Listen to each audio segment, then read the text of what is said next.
বিসমিল্লাহির রহমানির রহিম। আলাম আহাদ ইলাইকুম ইয়া বানি আদম আল্লা তা'বুদুশ শাইতান ইন্নাহু লাকুম আদুউম মুবিন।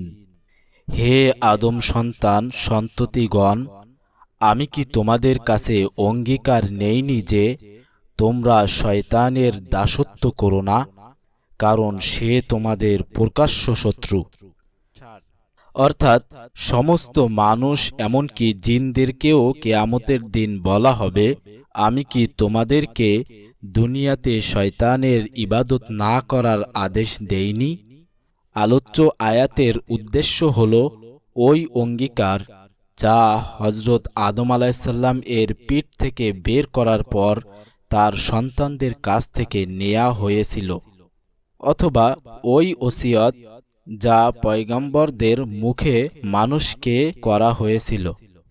অনেকের নিকট সেই সকল জ্ঞান ও বিবেক ভিত্তিক প্রমাণপুঞ্জ যা আকাশ ও পৃথিবীতে মহান আল্লাহ ছড়িয়ে রেখেছেন। তোমরা শয়তানের দাসত্ব করো না, অর্থাৎ তোমাদেরকে শয়তানের ইবাদত এবং তার কুমন্ত্রণা গ্রহণ করা থেকে এই জন্য নিষেধ করা হয়েছে যে সে তোমাদের প্রকাশ্য শত্রু এবং সে তোমাদেরকে সব রকম পথভ্রষ্ট করার শপথ করে রেখেছে। এটা ছিল আলোচ্য আয়াতের বিশ্লেষণ। ওয়ামতাজুল ইয়াউমা আইয়ুহাল মুজরিমুন, এবং হে অপরাধীরা, তোমরা আজ পৃথক হয়ে যাও। সূরা ইয়াসিন আয়াত 59। হাসরের ময়দানে প্রথমে মানুষ বিক্ষিপ্ত অবস্থায় সমবেত হবে।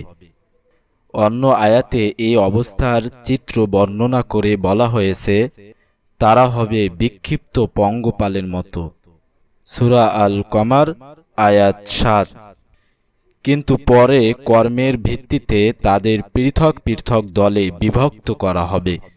এর দুটি অর্থ হতে পারে।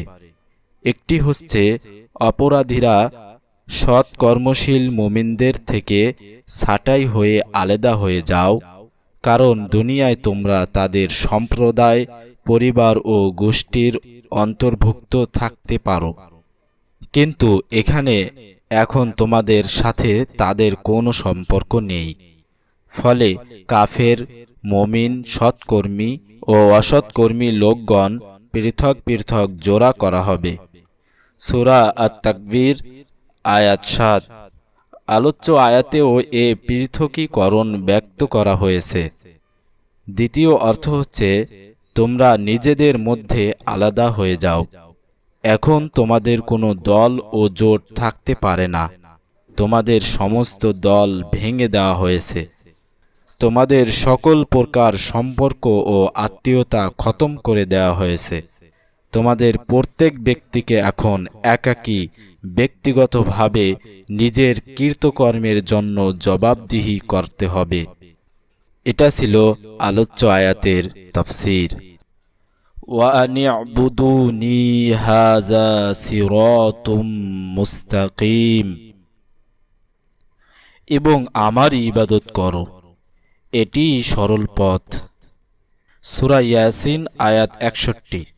অর্থাৎ, আমি কি তোমাদের কাছে অঙ্গীকার নেইনি যে তোমরা একমাত্র আমার ইবাদত করবে এবং আমার ইবাদতে কাউকে শরীক করবে না।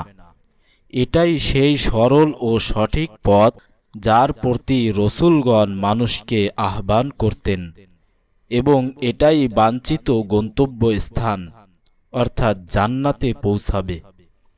ওয়ালাকাদ আদাল্লা মিনকুম জিবিল্লান কাসীরা আফালাম তাকুনু তাকিলুন। শয়তান তো তোমাদের পূর্বে বহু দলকে বিভ্রান্ত করেছে, তবু কি তোমরা বোঝো না? আয়াত 62।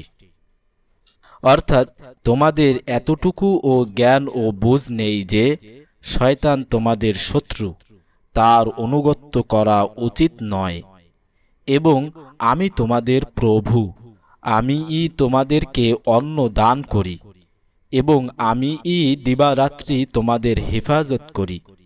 সুতরাং আমার অবাধ্যতা করা তোমাদের উচিত নয়। তোমরা শয়তানের শত্রুতা এবং আমার ইবাদতের অধিকারকে না বুঝে নেহাতই নির্বুদ্ধিতা ও অজ্ঞানতার পরিচয় দিচ্ছ। এটা ছিল আলোচ্য আয়াতদ্বয়ের সংক্ষিপ্ত তাফসীর। হাযিহি জাহান্নামুল্লাতী কুনতুম তুআদুন। এটা সেই জাহান্নাম যার প্রতিশ্রুতি তোমাদেরকে দেয়া হয়েছিল। জাহান্নাম জ্বলন্ত শিখাযুক্ত ও বিকট চিৎকার করা অবস্থায় সামনে আসবে এবং কাফিরদেরকে বলা হবে, এটা ওই জাহান্নাম আল্লাহর রাসূলগণ যার বর্ণনা দিতেন। ইসলাউহাল ইয়াউমা বিমা কুনতুম তাকফুরুন। আজ তোমরা এতে প্রবেশ করো, কারণ তোমরা একে অবিশ্বাস করেছিলে। যে জাহান্নাম থেকে নবী রাসূলগণ ভয় দেখাতেন এবং তোমরা তাদেরকে অবিশ্বাস করতে ও মিথ্যাবাদী বলতে। সুতরাং এখন তোমরা তোমাদের কুফরির স্বাদ গ্রহণ করো। ওঠো, এর মধ্যে ঝাঁপিয়ে পড়ো। যেমন মহিমান্বিত আল্লাহ অন্য জায়গায় বলেন, যেই দিন তাদেরকে জাহান্নামের আগুনের দিকে ধাক্কা দিয়ে নিয়ে যাওয়া হবে এবং বলা হবে, এটা ওই জাহান্নাম যাকে তোমরা অবিশ্বাস করতে। বলো তো, এটা কি জাদু, না তোমরা কিছুই দেখতে পাও না? সূরা আত-তুর আয়াত 13-15। আল ইয়াউমা নাখতিমু আলা আফওয়াহিহিম ওয়া তুকাল্লিমুনা আইদিহিম ওয়া তাশহাদু আরজুলুহুম বিমা কানু ইয়াকসিবুন। আমি আজ তাদের মুখে মোহর লাগিয়ে দিব, তাদের হাত কথা বলবে আমার সাথে এবং এদের পা সাক্ষ্য দিবে এদের কৃতকর্মের। সূরা ইয়াসিন আয়াত 65। কিয়ামতের দিন যখন কাফির ও মুনাফিকরা নিজেদের পাপ অস্বীকার করবে এবং ওর উপর শপথ করবে, তখন আল্লাহ তাআলা তাদের মুখ বন্ধ করে দিবেন এবং তাদের দেহের অঙ্গ প্রত্যঙ্গগুলো সত্য সাক্ষ্য দিতে শুরু করবে। হযরত আনাস ইবনে মালিক রাদিয়াল্লাহু তাআলা আনহু হতে বর্ণিত, তিনি বলেন, একদা আমরা নবী করিম সাল্লাল্লাহু আলাইহি সাল্লামের নিকট ছিলাম। হঠাৎ তিনি হেসে উঠলেন, এমনকি তার দাঁতের মাড়ি পর্যন্ত দেখা গেল। অতঃপর তিনি বললেন, আমি কেন হাসলাম তা তোমরা জানো কি? উত্তরে আমরা বললাম, আল্লাহ ও তার রাসূলই খুব ভালো জানেন। তিনি তখন বললেন, কিয়ামতের দিন বান্দা তার প্রতিপালকের সাথে বিতর্কে লিপ্ত হওয়ার ব্যাপারটাই আমাকে হাসিয়েছে। সে বলবে, হে আমার প্রতিপালক, আপনি কি আমাকে জুলুম হতে রক্ষা করেননি? আল্লাহ তাআলা উত্তর দিবেন, হ্যাঁ অবশ্যই। তখন বান্দা বলবে, তাহলে আমার বিপক্ষে কোনো সাক্ষ্য দানকারীর সাক্ষ্য আমি স্বীকার করব না। আমার দেহ শুধু আমার নিজের, বাকি সবাই আমার শত্রু। তখন আল্লাহ তাআলা বলবেন, আচ্ছা ঠিক আছে, তাই হবে। তুমি নিজেই তোমার সাক্ষী হবে এবং আমার সম্মানিত লিপিকর ফেরেশতারা সাক্ষী হবে। লাগিয়ে দেওয়া হবে এবং তার দেহের অঙ্গ প্রত্যঙ্গগুলোকে বলা হবে, তোমরা নিজেরাই সাক্ষ্য দাও যা সে করেছে। তারা তখন স্পষ্টভাবে খুলে খুলে সত্যভাবে প্রত্যেক কাজের কথা বলে দিবে। তারপর তার মুখ খুলে দেওয়া হবে। সে তখন নিজের দেহের জোর এবং অঙ্গ প্রত্যঙ্গগুলোকে বলবে, তোমাদের জন্যে অভিশাপ, তোমরাই আমার শত্রু হয়ে গেলে। তোমাদেরকে বাঁচাবার জন্যই তো আমি চেষ্টা করেছিলাম এবং তোমাদের এই উপকারার্থে তর্ক বিতর্ক করেছিলাম। এই হাদিসটি ইবনে আবি হাতিম রহমতুল্লাহ আলাই, ইমাম মুসলিম রহমতুল্লাহ আলাই এবং ইমাম নাসাই রহমতুল্লাহ আলাই বর্ণনা করেছেন। আলোচ্য আয়াতগুলো আল্লাহ রব্বুল আলামিন আমাদের সকলকে বোঝার তৌফিক দান করুন। আমিন। وَإِنَّ كَثِيرًا مِنَ